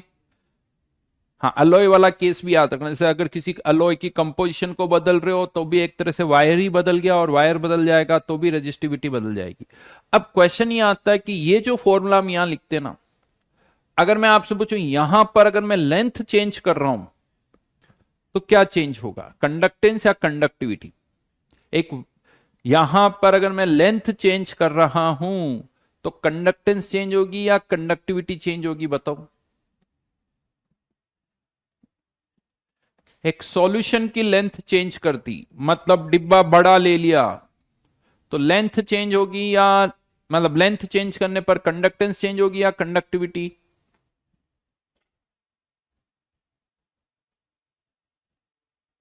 दोनों ही चेंज होगी। कंडक्टेंस कोई कह रहा है कंडक्टिविटी। अब यहां कंफ्यूजन आता है, तो इसका तरीका क्या है सोचने का वो मैं बता रहा हूं। इसको कैसे समझना है वो मैं अब आपको बता रहा हूं, ढंग से सुनना। एक सॉल्यूशन को भी आप एक वायर की तरह ट्रीट करो। पहले ये मानो कि ये भी एक वायर है, और ये जो इलेक्ट्रोड्स है, मेटल प्लेट्स है, ये वायर का मटेरियल नहीं है। ये जो इलेक्ट्रोड्स है ये तो इस वायर के एंड है। इस वायर का मटेरियल कौन है? ये सॉल्यूशन है। ये सॉल्यूशन जो है इसमें आयंस है, वो चार्ज कंडक्ट करें। जैसे सॉल्यूशन में NaCl है तो Na+Cl आयन, KNO3 है तो K+ और नाइट्रेट आयन। तो अब आप इसको एक वायर की तरह ट्रीट करो, और ये जो सॉल्यूशन है वो इस वायर का मटेरियल है। तो यहां पर फॉर्मूला आप ये भी लगा सकते हो, फॉर्मूला ये भी लगा सकते हो, ये दोनों फॉर्मूला लगा सकते हो, कोई प्रॉब्लम ही नहीं है। इस फॉर्मूले को आप ऐसे भी लिख सकते हो। तो अब यहां पर पहले ये सोचो कि ये एक वायर है, तो लेंथ और एरिया बदलने पर वायर का रेजिस्टेंस चेंज होता है, और वायर का रेजिस्टेंस चेंज होगा तो उससे कंडक्टेंस चेंज होगी। वायर का रेजिस्टेंस चेंज होगा तो इसका मतलब रेजिस्टेंस चेंज हो रहा है, इसका मतलब कंडक्टेंस चेंज होगी। तो मतलब लेंथ और एरिया बदलने पर कंडक्टेंस चेंज होगी, कंडक्टिविटी में कोई चेंज नहीं आएगा। कंडक्टिविटी कब चेंज होगी, मतलब रेजिस्टिविटी कब चेंज होगी, ये आपको सोचना है। तो सॉल्यूशन ही बदल दो।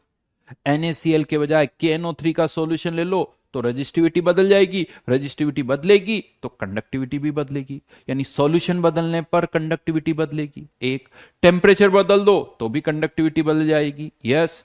या तीसरा तरीका यह है कि मान लो आपने एक बार इसमें 1m NaCl का सॉल्यूशन भरा और दूसरी बार 2m NaCl का, तो क्या तब भी कंडक्टिविटी बदलेगी क्या? अगर मैं 1m NaCl के बजाय 2m NaCl का सॉल्यूशन भर देता हूं तो क्या कंडक्टिविटी बदलेगी या नहीं बदलेगी?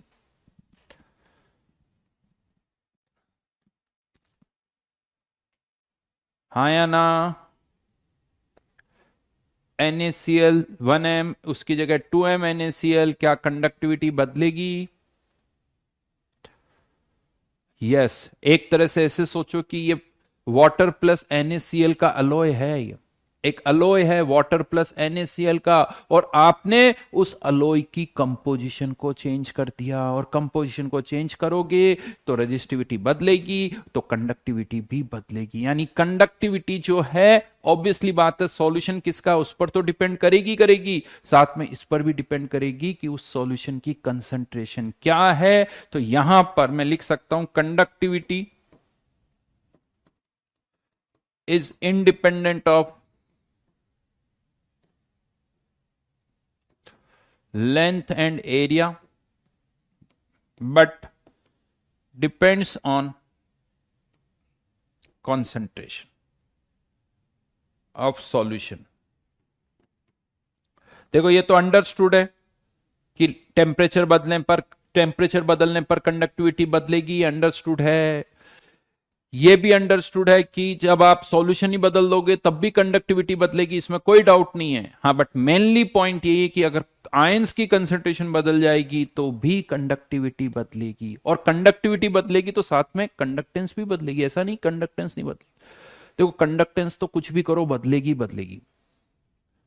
बट कंडक्टिविटी कब बदलेगी? तो यहां पर ये लाइन आपको अच्छी तरह से याद रखनी है, कंसंट्रेशन बदलने पर भी कंडक्टिविटी बदलेगी। और एज कंसंट्रेशन इंक्रीजेस, जैसे जैसे कंसंट्रेशन इंक्रीज होगी कंडक्टिविटी भी इंक्रीज होगी।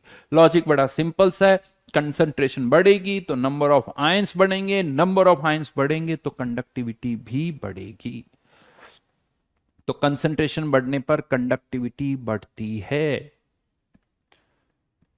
ठीक है, तो थोड़ा सा समझ में आ गया कि कंडक्टिविटी कब बदलती है, कंडक्टेंस कब बदलती, समझ में आया या नहीं आया? देखो, लेंथ चेंज करोगे, एरिया चेंज करोगे तो केवल कंडक्टेंस चेंज होगी, लेकिन अगर कंसंट्रेशन चेंज करोगे तो कंडक्टिविटी भी चेंज होगी, और कंडक्टिविटी में चेंज होने के कारण कंडक्टेंस भी चेंज होगी। तो कंडक्टेंस तो हमेशा चेंज होगी, बट कुछ केसेस में कंडक्टिविटी चेंज होगी, कुछ केसेस में कंडक्टिविटी चेंज नहीं होगी। समझ में आ गई यहां तक बात सारी? सोचना कैसे है, पिक्चर कैसे बनानी है, वो सब क्लियर हो जाना चाहिए। अब यहां पर नेक्स्ट पॉइंट पर आते हैं, यहीं से कंफ्यूजन क्रिएट होता है। या यूं कह दो कंफ्यूजन क्या, समझ में नहीं आता कि क्या कर रहे हैं हम, क्या करना चाहते हैं, वो बताता हूं। अब मान लो आपके पास दो सॉल्यूशन है, या यूं कह दो NaCl भी है, KNO3 भी है, NaCl और KNO3, और मुझे इनकी कंडक्टिंग पावर को कंपेयर करना है कि किसकी कंडक्टिंग पावर ज्यादा है साहब। तो क्या करें? एक तरीका तो ये कि दो एक जैसे सेल लो, एक जैसे मतलब दोनों की साइज सेम होनी चाहिए, दोनों की लेंथ सेम होनी चाहिए, दोनों का एरिया सेम होना चाहिए, राइट। दोनों सेल में एक मोल NaCl डाल दो इसमें भी, और दूसरे वाले सेल में एक मोल KNO3 डाल दो, दोनों के इक्वल मोल्स डाल दिए, दोनों सेल का वॉल्यूम भी बराबर है, तो ऑब्वियसली बात है कंसंट्रेशन भी बराबर होगी। और अब जो ये दो सेल्स आपने बनाए हैं, आप क्या करो, इनका रेजिस्टेंस मेजर कर लो। यस, ये जो सेल्स हम यहां पर बना रहे हैं, ये सॉल्यूशन वाला जो सेल है, इसका आप रेजिस्टेंस मेजर कर सकते हो। रेजिस्टेंस कैसे मेजर कर सकते हो? वही व्हीटस्टोन ब्रिज से, जिससे आप एक वायर का रेजिस्टेंस मेजर करते हो, वहां पर वायर ना लगा के ये वाले सेल लगा दो, तो आपको उस सेल का क्या पता चल जाएगा? रेजिस्टेंस। समझ में आई ये बात? कि जैसे एक वायर का रेजिस्टेंस मेजर करते हैं, उसी तरह से एक सेल का भी आप रेजिस्टेंस मेजर कर सकते हो। जहां वायर लगाते हैं वहां सेल लगा दो, तो उस सेल का मतलब उस सॉल्यूशन का क्या पता चल जाएगा? रेजिस्टेंस। और उस रेजिस्टेंस का इन्वर्स कर लो तो उससे क्या पता चल जाएगी? उसकी कंडक्टेंस। तो ये कंडक्टेंस इसी तरह से फाइंड आउट की जाती है, व्हीटस्टोन ब्रिज। आई थिंक सबको ये नाम पता होगा, और इससे आप एक सॉल्यूशन की कंडक्टेंस या रेजिस्टेंस फाइंड आउट कर सकते हो। तो सीधी सी बात है, जिसका रेजिस्टेंस ज्यादा होगा उसकी कंडक्टेंस कम होगी। तो इस तरह से आप दोनों की कंडक्टिंग पावर को कंपेयर कर सकते हो कि अच्छा इसकी कंडक्टेंस कम मतलब इसकी कंडक्टिंग पावर कम, इसकी कंडक्टेंस ज्यादा मतलब इसकी कंडक्टिंग पावर ज्यादा। सिंपल सी चीज है। लेकिन हाँ, यहां पर आपको ये चीज ध्यान रखनी होगी, यहां पर ये चीज ध्यान रखनी होगी कि जो दोनों सेल्स आपने लिए हैं वो सेम साइज के होने चाहिए, मतलब लेंथ सेम होनी चाहिए, एरिया सेम होना चाहिए, और दोनों में इनके एक एक मोल होने चाहिए। हाँ या ना? पक्की बात? जैसे इसको ऐसे समझो कि अगर मुझे दो वायर का रेजिस्टेंस फाइंड आउट करना है कि किसकी रेजिस्टेंस पावर ज्यादा है, जैसे सिल्वर और कॉपर है, लेट से कि यार किसकी रेजिस्टेंस पावर ज्यादा है, तो आप क्या करोगे? सिल्वर का भी एक वायर लोगे, कॉपर का भी एक वायर लोगे। ऑब्वियसली जो वायर लोगे आप, दोनों की लेंथ बराबर होगी, दोनों का क्रॉस सेक्शनल एरिया बराबर होगा, और उन दोनों का फिर आप क्या मेजर करोगे? रेजिस्टेंस। और फिर जिसका रेजिस्टेंस ज्यादा होगा कह दोगे कि उसकी रेजिस्टेंस पावर ज्यादा है, यही करोगे। हाँ, लेकिन रेजिस्टेंस कम मेजर करोगे जब दोनों की लेंथ बराबर हो, दोनों का एरिया बराबर हो। तो आपको ये बताना पड़ेगा कि देखो सर, दोनों की लेंथ बराबर है, दोनों का एरिया बराबर है, लेकिन कॉपर का रेजिस्टेंस ज्यादा है तो कॉपर की रेजिस्टेंस पावर ज्यादा, सिल्वर का रेजिस्टेंस कम है तो सिल्वर की रेजिस्टेंस पावर कम है। बट बताना पड़ेगा। या यहां पर ऐसा कुछ हम कर दें, सुनते रहो अच्छी तरह से, ऐसा कुछ कर दो यहां पर कि एक टर्म डिफाइन कर दो, स्टैंडर्ड रेजिस्टेंस। स्टैंडर्ड रेजिस्टेंस, और फिक्स कर दो यार स्टैंडर्ड रेजिस्टेंस मतलब जब लेंथ 5 सेंटीमीटर हो और एरिया जो है कुछ भी ले सकते हो, मान लो 0.1 सेंटीमीटर स्क्वायर, ऐसा कुछ भी। ये फिक्स कर दिया आपने। तो अब नेक्स्ट टाइम अगर कोई मुझसे कहे कि यार ये एक मेटल है, वन मेटल ए और मेटल बी, बताओ किसकी रेजिस्टेंस पावर ज्यादा होगी, तो मैं कहूंगा कि अच्छा जिसका स्टैंडर्ड रेजिस्टेंस ज्यादा होगा उसकी रेजिस्टेंस पावर ज्यादा होगी, जिसका स्टैंडर्ड रेजिस्टेंस कम होगा उसकी रेजिस्टेंस पावर कम होगी। अब मुझे ये बोलने की जरूरत नहीं है कि दोनों की लेंथ बराबर है या नहीं है, दोनों का एरिया बराबर है या नहीं है। क्यों? क्योंकि मैंने वर्ड ही क्या यूज किया है? Standard resistance. और स्टैंडर्ड रेजिस्टेंस मतलब दोनों की लेंथ 5 सेंटीमीटर है, दोनों का एरिया 0.1 सेंटीमीटर स्क्वायर है, तो अंडरस्टूड है कि दोनों की लेंथ बराबर है, दोनों का एरिया बराबर है। हाँ, ये अलग बात है कि ऐसी कोई टर्म हम डिफाइन नहीं करते, स्टैंडर्ड रेजिस्टेंस जैसी ऐसी कोई टर्म हमने डिफाइन नहीं की है, बट कर सकते थे, चाहे तो हम कर सकते हैं, कोई बड़ी बात नहीं है, ताकि हम कंपेयर कर सकें, ताकि हम कंपेयर कर सकें। सिमिलरली यहां पर भी हमें दो सब्सटेंस की कंडक्टिंग पावर को कंपेयर करना है। तो यहां पर भी हम क्या करें, दोनों की लेंथ बराबर है, दोनों का एरिया बराबर है, दोनों में मोल्स भी बराबर है। यहां पर तीन चीजें आ गई, वहां केवल लेंथ और एरिया था, यहां लेंथ, एरिया और नंबर ऑफ मोल्स भी है, यानी कंसंट्रेशन बोल दो। लेंथ और एरिया बराबर यानी वॉल्यूम बराबर, मोल्स बराबर यानी कंसंट्रेशन भी बराबर। तो यहां तीसरा फैक्टर भी आ गया। जब ये तीनों सेम है तो जिसकी कंडक्टेंस ज्यादा है उसकी कंडक्टिंग पावर भी ज्यादा है। लेकिन यहां पर अब हम क्या करते हैं, यूं कह दो कि एक कंडीशन फिक्स कर दी और उस कंडीशन पर हम कंडक्टेंस फाइंड आउट करते हैं, ताकि जब भी कंपेयर करना पड़े कि किसकी कंडक्टिंग पावर ज्यादा है तो उस पर्टिकुलर कंडीशन वाले डेटा को आप यूज कर सकते हो। यहां पर तो हमने ऐसी कोई टर्म डिफाइन नहीं की, स्टैंडर्ड रेजिस्टेंस, लेकिन यहां पर हम ऐसा कर रहे हैं। यानी अब मेनली पर्पस क्या रह गया, सोचो आप कि हमें कंपेयर करना है, तो हमें ऐसा कोई पैरामीटर डिफाइन करना है जिससे हम आगे इजीली कंपैरिजन कर सकें कि किसकी कंडक्टिंग पावर ज्यादा है, किसकी कंडक्टिंग पावर कम है। देखो, टर्म डिफाइन नहीं भी करोगे तब भी काम हो जाएगा। एक और चीज बता दूं, टर्म अगर डिफाइन नहीं करोगे तब भी काम तो हो रहा है, बस उसमें क्या होगा, बोलना पड़ेगा देखो सर लेंथ सेम है, एरिया सेम है, मोल सेम है, तो इसकी कंडक्टेंस ज्यादा, इसका मतलब इसकी कंडक्टिंग पावर ज्यादा। बट उसी चीज को हम थोड़ा और यूं कह दो कि सिस्टमेटिक करना चाहते हैं, तो फॉर दैट पर्पस एक और टर्म डिफाइन की गई जिसे कहा जाता है लैम्डा एम। यस, ऐसे ही लिखो इसको, लैम्डा ही बोला जाता है इसको, लैम्डा एम। लैम्डा ऐसे भी लिखा जाता है और लैम्डा ऐसे भी लिखा जाता है, बट इस चैप्टर में ज्यादातर हम ऐसे ही लिखेंगे।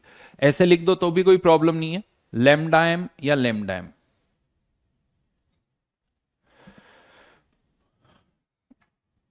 अब इसको ढंग से समझना, इसमें बहुत कंफ्यूजन होते हैं कि यही नहीं, ये लैम्डा एम समझ में ही नहीं आता कि सर ये क्या है, राइट? वो समझा रहा हूं आपको कि व्हाट इज लैम्डा एम। तो यहां पर जो फॉर्मूला है हमारे पास, conductivity equals to conductance into length upon area. मैं क्या कर रहा हूं, इस फॉर्मूले को एल और एस, एल अपॉन एल से, ऊपर भी एल से मल्टीप्लाई कर दिया, नीचे भी एल से मल्टीप्लाई कर दिया। तो यहां पर ये तो क्या हो गया, जी इंटू एल स्क्वायर, और ये conductivity into area into length, जिसे मैं क्या लिख सकता हूं, वॉल्यूम।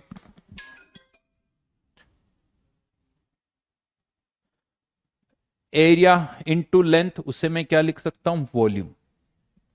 कुछ नहीं, मैथमेटिकली हमने थोड़ा रीअरेंजमेंट कर दिया, लेंथ से मल्टीप्लाई भी कर दिया, लेंथ से डिवाइड भी कर लिया, और यहां पर इस एरिया इंटू लेंथ को क्या लिख दिया, वॉल्यूम, राइट? अब मान लीजिए ये जो सेल आपने बनाया है, हो सकता है उस सेल में 1 मोल सॉल्यूट हो, या 2 मोल भी हो सकता है, या 0.1 मोल भी हो सकता है, 0.2 मोल्स भी हो सकता है, कितने भी मोल्स हो सकते हैं। तो अब हम यहां पर क्या कर रहे हैं कि जितने भी मोल्स है सॉल्यूशन के अंदर, उससे इनको डिवाइड कर दिया, यानी पर मोल हो गया एक तरह से। अब अगर मैं इसकी यूनिट की बात करूंगा, इस पूरे की यूनिट तो क्या होगी, पर मोल। इसकी यूनिट में भी क्या आ गया, पर मोल, क्योंकि नंबर ऑफ मोल्स जितने भी है उससे आपने डिवाइड कर दिया। 2 मोल है तो 2 मोल से डिवाइड कर दिया, 5 मोल है तो 5 से डिवाइड कर दिया, 0.1 मोल है तो 0.1 से डिवाइड कर दिया।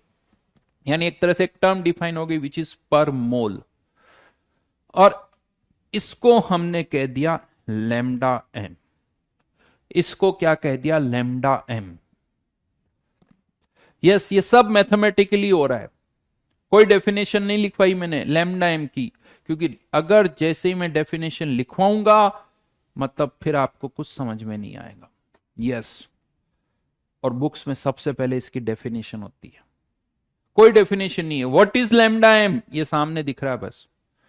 अगर आप इसकी डेफिनेशन बोलोगे तो कंफ्यूजन होगा, इनफैक्ट इसको कुछ नाम भी नहीं देना है, lambda M.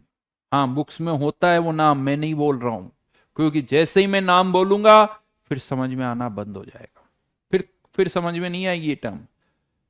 What is lambda M, answer is G L square upon N, जहां पर जी क्या है कंडक्टेंस, एल क्या लेंथ, एन क्या नंबर ऑफ मोल्स, के क्या है कंडक्टिविटी, वी क्या वॉल्यूम ऑफ सॉल्यूशन, एन क्या है नंबर ऑफ मोल्स, राइट। कोई आपसे पूछो लैम्डा एम क्या है, ये है लैम्डा एम। हाँ, लेकिन अब सोचो अगर आपने एक टर्म इस तरह से डिफाइन की ना, अगर आपने इस तरह से किसी टर्म को डिफाइन किया है, तो यहां पर k into V upon moles, moles कैसे निकाल सकता हूं, एक सॉल्यूशन की अगर मुझे मोलरिटी पता है तो molarity into volume, molarity into volume से मैं मोल्स निकाल सकता हूं। तो यहां पर ये वॉल्यूम वाली टर्म कैंसिल आउट हो जाएगी और क्या बचेगा, k बाई एम। ये सब एक, यानी ये सब एक की चीज लिख रहे हो आप, कुछ नहीं। अब यहां से अगर हम देखें तो ये जो टर्म आपने डिफाइन की लैम्डा एम, ये किसके बराबर हो गई, k अपॉन एम। के मतलब कंडक्टिविटी, एम यानी मोलरिटी। तो ये वाली टर्म कब बदलेगी, कंडक्टिविटी कब बदलती है, जब कंसंट्रेशन बदलती है, और ये तो कंसंट्रेशन है ही है, एम यानी कंसंट्रेशन। तो मतलब क्या हो गया कि ये जो लैम्डा एम जो टर्म आपने यहां पर डिफाइन की है, एक सॉल्यूशन के लिए इसकी वैल्यू तभी बदलेगी जब आप उस सॉल्यूशन की कंसंट्रेशन को बदलोगे।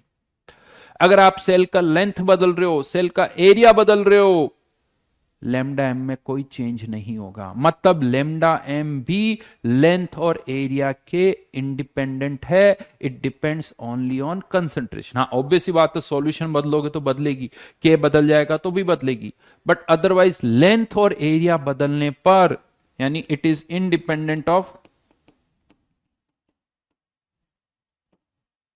Dependent of length and area. मतलब क्या हुआ इस चीज का, इसको ऐसे समझो, एक ही सॉल्यूशन है, 1m NaCl का सॉल्यूशन लिया आपने,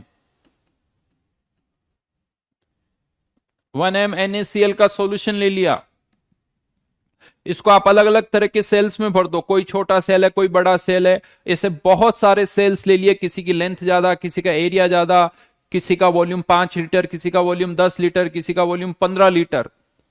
देखो हर एक सेल की कंडक्टेंस अलग अलग होगी, लेकिन हर एक सेल की कंडक्टिविटी और हर एक सेल की लैम्डा एम की वैल्यू सेम होगी।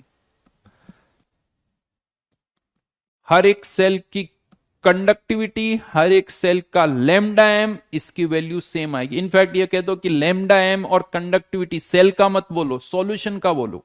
सॉल्यूशन वही है, लैम्डा एम वही, सॉल्यूशन वही है, कंडक्टिविटी वही, लेकिन कंडक्टेंस सॉल्यूशन पर भी डिपेंड करती है और सेल पर भी डिपेंड करती है कि सेल कौन सा है। और ध्यान रखना, हर बार सेल बड़ा है तो ज्यादा सॉल्यूशन भरा जाएगा, सेल छोटा है तो कम सॉल्यूशन भरा जाएगा। सॉल्यूशन की क्वांटिटी फिक्स नहीं है, सॉल्यूशन बड़ा, सेल बड़ा है तो सॉल्यूशन की क्वांटिटी भी बड़ी होगी, सेल छोटा है तो सॉल्यूशन की क्वांटिटी भी।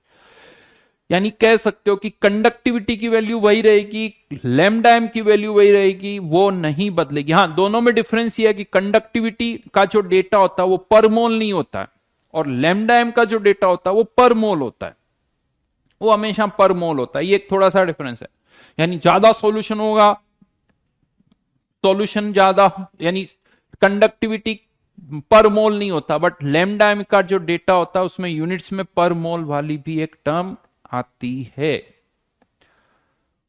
ये यहां से अभी तक हमें समझ में आ रहा है कि लैम्डा एम जो है, यानी it is independent of length and area but depends on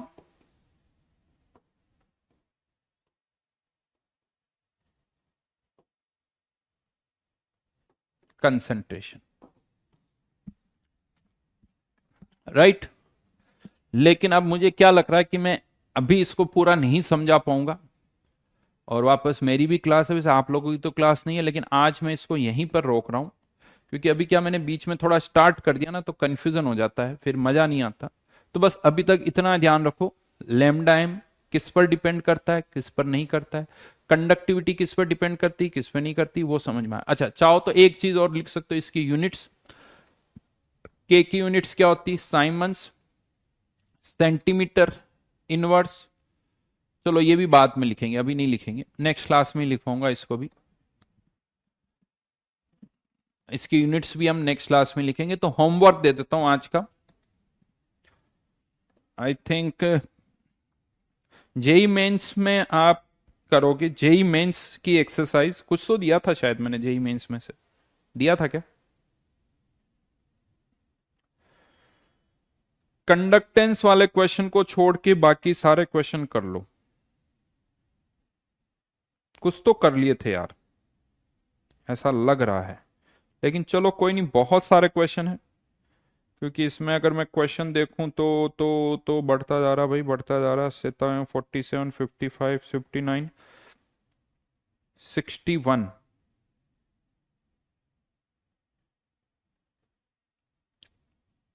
हाँ, चुन चुन के दिए थे, तो बाकी बचे हुए सारे क्वेश्चन जेई मेंस के आप कर लो।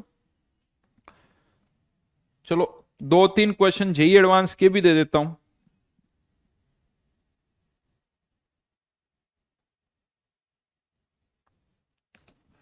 जेई एडवांस के भी दे देता हूं।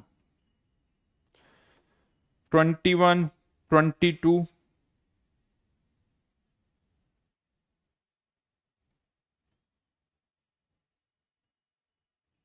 या 21 से लेके 26,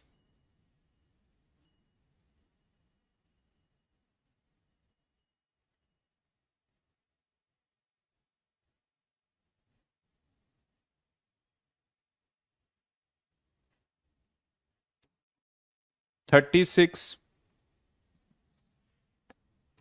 37, 39। चलो बस इतना ही दिया, बाकी जेई मेंस में से है। ठीक है। अच्छा, संडे को एडवांस का टेस्ट भी है। देखो भाई, टेस्ट देते रहो, पहले होमवर्क अच्छी तरह से करो। हाँ, टेस्ट चलते रहेंगे आप लोगों के, बट होमवर्क पर फोकस करो, होमवर्क पूरा होना चाहिए।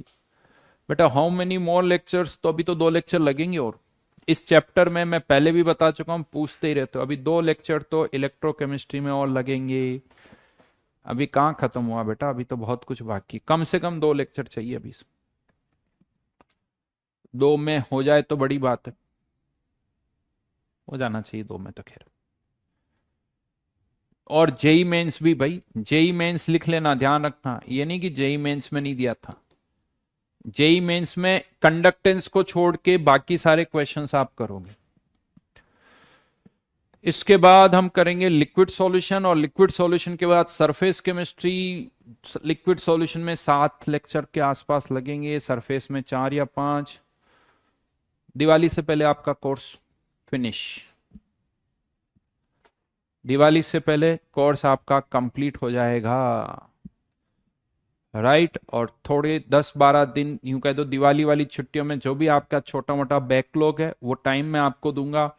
10-12 दिन में जो भी आपको थोड़ा बहुत अपने लेवल पर करना वो कर लो, उसके बाद अपना रिवीजन स्टार्ट हो जाएगा भाई।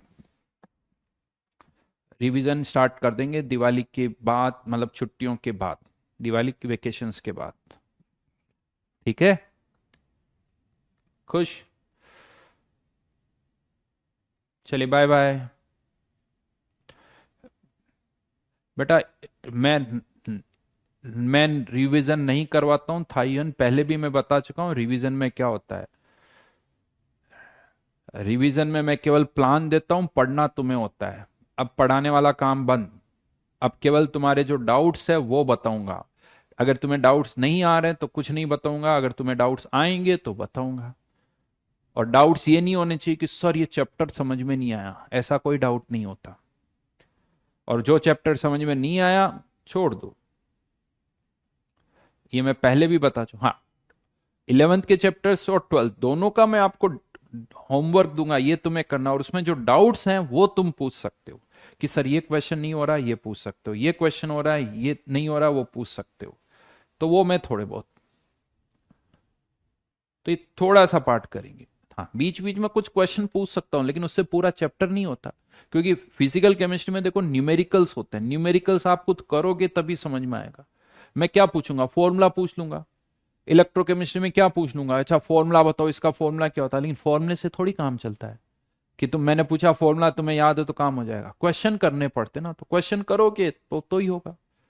क्लास में आके पूछूंगा नस्ट इक्वेशन बताओ क्या होती है, डेल्टा जी का फॉर्मूला बताओ, अच्छा याद है, बढ़िया सा। फेराडेज फर्स्ट लॉ बताओ, ये क्या रिवीजन हुआ? इससे क्या होगा? हाँ, ये याद होने चाहिए, लेकिन इससे मार्क्स नहीं आने वाले, क्वेश्चन करने से मार्क्स आने हैं। तो थोड़ा बहुत बात करेंगे हम, थोड़े बहुत फॉर्मूले मुझे जो लगते हैं इंपॉर्टेंट पॉइंट्स है वो मैं पूछूंगा। थोड़ा बहुत होगा हुआ, यानी क्वेश्चंस थोड़े बहुत मैं पूछूंगा, आपको जवाब देने होंगे। जो जो इंपॉर्टेंट पॉइंट्स है, जो मुझे लगता है कि देखो इस चैप्टर में ये आपको याद होना चाहिए, वो पॉइंट्स मैं बता दूंगा कि ये याद है या नहीं है, ये याद है या नहीं, ये फॉर्मूला याद है या नहीं है, ये क्वेश्चन इस तरह से, ये वाले इंपॉर्टेंट इंपॉर्टेंट क्वेश्चन है वो मैं आपको बता दूंगा। बट मेनली क्वेश्चंस करने होंगे, मेनली क्वेश्चंस करने होंगे, मेहनत खुद को करनी होगी। ज्यादातर रिवीजन प्लान ऐसे होते ही नहीं है। बहुतों को क्या लगता है रिवीजन कैसे होगा, सर आएंगे फिर पढ़ाएंगे और हम सुनेंगे। गलत। इससे कुछ नहीं होता, टाइम पास होता है। चलिए बाय बाय।